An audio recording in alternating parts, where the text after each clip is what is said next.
On January 4th of this year, I uploaded a short showing how I use my Insta360 X3 as a dash cam, and little did I know it would become the best performing video on my channel.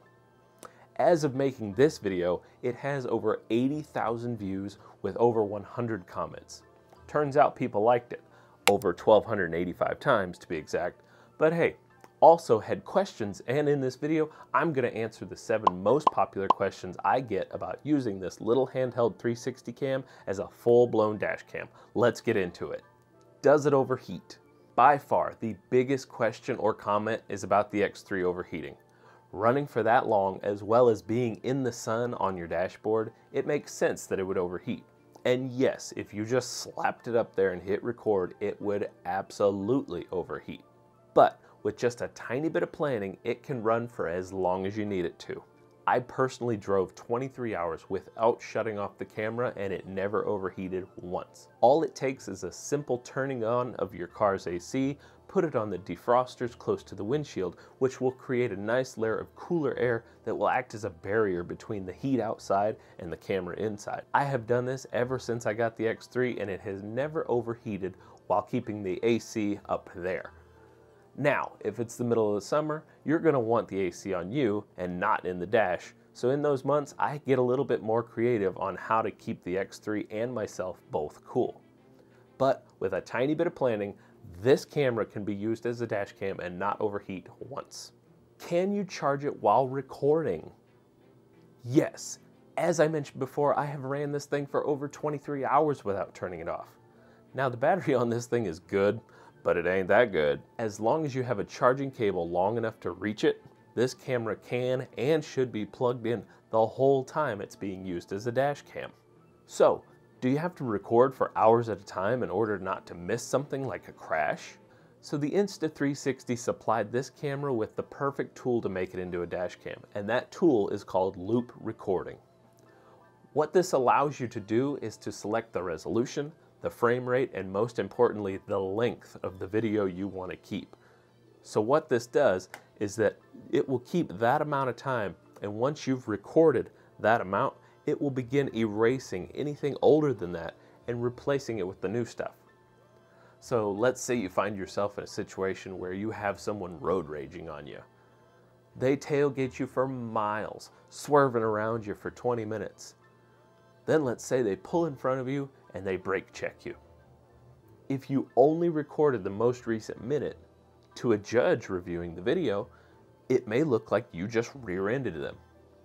But if you save a 10, 15, 20, or even 30-minute block, it allows you to tell the full story of how they behaved and what led to the actual crash. And on top of that, it means you aren't going to fill up your SD card on every drive you take. You'll be able to keep several videos on the card at a time without worrying about running out of storage space. Does it shoot in 360 mode as a dash cam?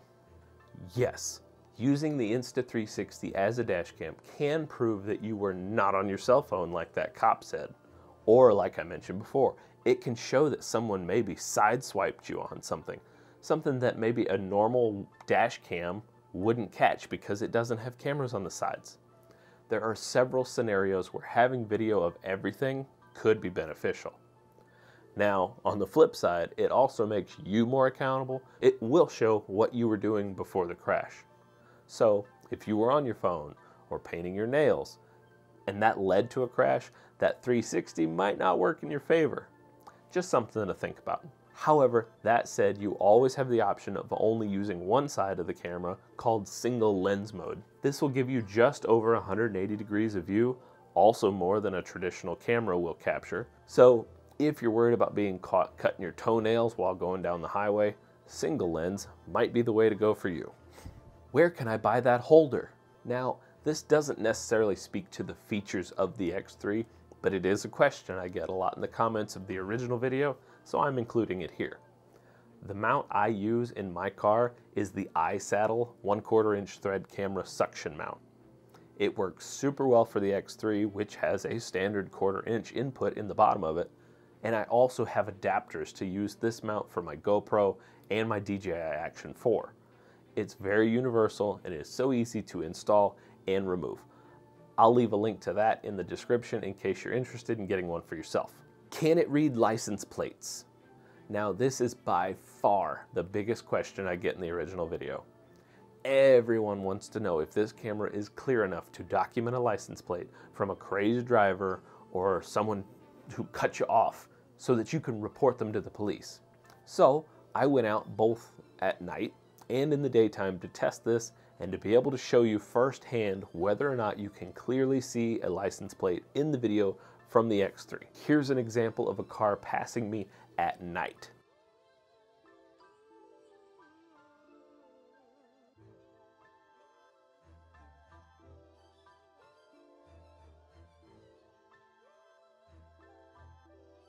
And here we see what it looks like as they pass in the daylight.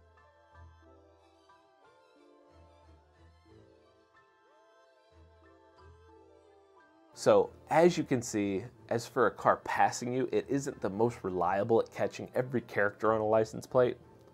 Now that being said, if you can pull up closely behind the vehicle you want to document, it is capable of catching their plates. And really, this is the most applicable use. It is unlikely that a dash cam video of someone cutting you off and running for it is going to be helped with a dash cam video anyway. It's going to be more so an accessory to the police report, or even just a general video to back up your own testimony or to refute the other drivers.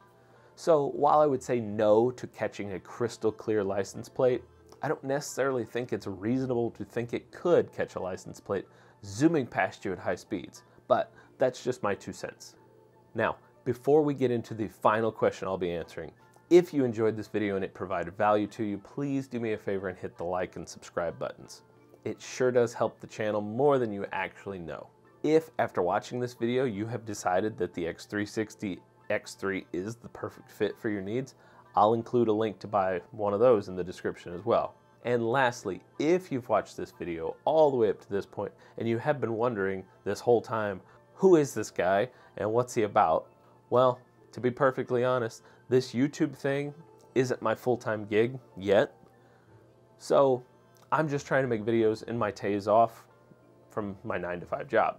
So I have to find time for both making videos as well as getting things done around the house. So sometimes my videos look a little flustered and a little rushed. So in the future, if you'd like me to be able to just sit and not have to do different things and you would like me to improve the quality, maybe consider becoming a member. It's only $2.99 a month, and with that, I'll give you access to a Discord server to chat with me and other members, as well as early access to videos and also exclusive videos you won't find on the main channel. This feature is just starting out, so there's really a lot of things I have planned to put on there in the coming months. But anyway, with that out of the way, let's get to the last question I get about using the X3 as a dash cam. Is it possible to show my speed on the video?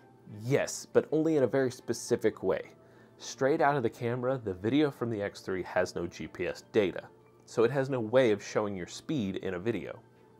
So if you feel it necessary to prove your speed in a video, maybe to fight a speeding ticket, there is one additional step you'll have to take.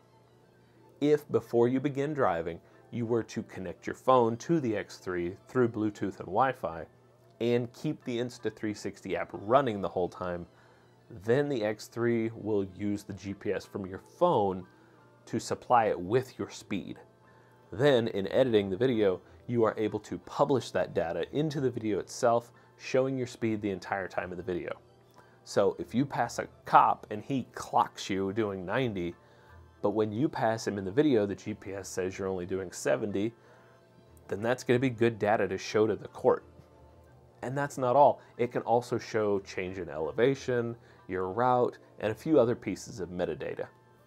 So it's definitely beneficial connecting to your phone while driving if proving your speed is important to you. Now, if you click here, YouTube thinks you're going to like this video. Please don't forget to subscribe on your way out. Thank you so much for watching, guys. I love ya. Bye.